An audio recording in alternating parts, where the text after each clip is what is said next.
pensée finale. En Afrique, on dit quand un vieillard meurt, c'est une bibliothèque qui brûle. Mais malheureusement, on ne pleure pas quand la bibliothèque brûle. On pleure le départ du vieillard, mais on ne pleure pas la disparition de la bibliothèque. Récemment, il y a un grand homme de Dieu. Tous ceux qui sont grands ne sont pas connus, ne sont pas célèbres, parce que les lois de la grandeur, les lois de l'élévation ne sont pas pareilles. Lui, il a obéi aux lois de la grandeur. Mais je crois qu'il lui a manqué certaines choses au niveau des lois de l'élévation qui ne sont pas pareilles. Quand le monsieur, l'homme de Dieu d'expérience mourait, un peu avant qu'il ne meure, j'avais pris Tatiana, j'ai dit accompagne-moi.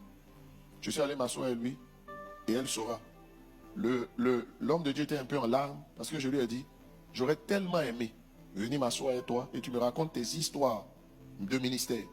Pas tes enseignements, non. Tes expériences de pasteur très expérimenté. Quand nous on était débutants, on l'écoutait. Il a écrit, mais vous savez quoi? Il est mort sans avoir écrit sur son ministère. Il n'y a pas de biographie.